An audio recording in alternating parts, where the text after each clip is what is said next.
pembahasan kali ini mengenai negosiasi. Nah, apa sih negosiasi itu? Oke, kita akan bahas di video kali ini.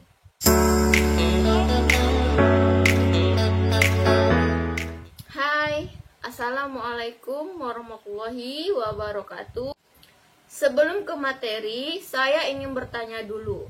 Apakah kalian pernah mendengar kata negosiasi? Atau yang sering didengar dengan kata nego?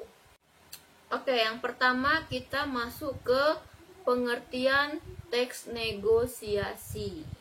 Nah, apa sih yang dimaksud dengan teks negosiasi? Teks negosiasi adalah teks yang berisi suatu proses tawar-menawar yang dilakukan oleh dua belah pihak atau lebih, yang bertujuan untuk mendapatkan kesepakatan terbaik yang didapatkan oleh pihak-pihak yang terlibat. Kemudian yang kedua adalah unsur pembangun dalam teks negosiasi ini. Yang pertama itu adalah partisipan atau partisipasi. Nah, ini maksudnya orang yang melakukan negosiasi tersebut.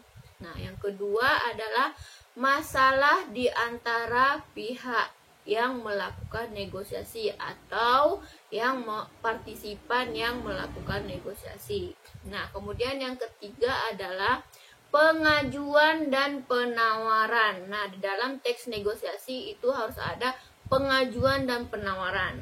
Nah, yang terakhir yang keempat itu persetujuan dan kesepakatan. Nah, jadi di dalam teks negosiasi, di dalam bernegosiasi itu harus ada 4 poin ini ya.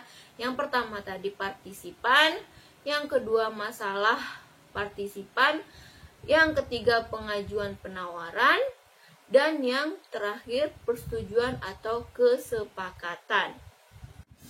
Oke, lanjut materi yang ketiga. Yang ketiga adalah mengenai struktur kompleks dari teks negosiasi. Nah, struktur kompleks dari teks negosiasi itu ada 7. Ingat ya, ada 7.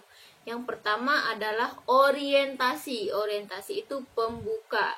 Yang kedua adalah permintaan. Nah, kita harus ada permintaan sebelum melakukan negosiasi. Kemudian setelahnya adanya permintaan, barulah ada pemenuhan dari permintaan tersebut. Jadi yang disebut pemenuhan. Yang keempat, barulah terjadi proses tawar-menawar. Nah, yang kelima, persetujuan setelah adanya tawar-menawar. Yang keenam, itu barulah terjadinya pembelian atau kesepakatan. Ya. Dan yang ketujuh, penutup. Nah, jadi ada 7 struktur kompleks teks negosiasi. Nah, kemudian lanjut materi yang keempat. Yang keempat itu adalah ciri-ciri teks negosiasi. Ciri-ciri teks negosiasi itu ada 5. Yang pertama yaitu menemukan solusi atau menjadikan sarana tempat penyelesaian masalah. Yang kedua itu menghasilkan kesepakatan atau perjanjian.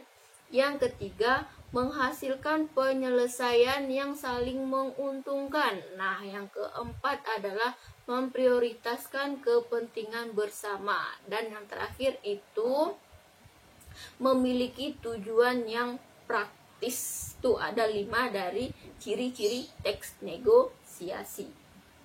Nah, lanjut materi yang kelima. Materi yang kelima adalah jenis-jenis negosiasi. Nah, sebelum ke jenis-jenis negosiasi, teks negosiasi ini atau negosiasi ini dibagi menjadi 2, ya, lisan dan tulisan. Nah, kemudian apa saja jenis-jenisnya? Jenis-jenisnya adalah yang pertama adalah negosiasi perdagangan. Negosiasi perdagangan itu biasanya jual beli. Kemudian negosiasi pekerjaan. Nah, biasanya negosiasi pekerjaan ini antara karyawan dan bos. Dan yang ketiga, negosiasi kebijakan atau peraturan. Itu biasanya antara murid dan sekolah, murid dan guru. Nah, yang kemudian negosiasi konflik atau masalah. Jadi ketika ada masalah itu juga bisa dilakukan negosiasi. Nah, yang terakhir adalah contoh dari teks negosiasi itu seperti apa sih? Ayo kita lihat.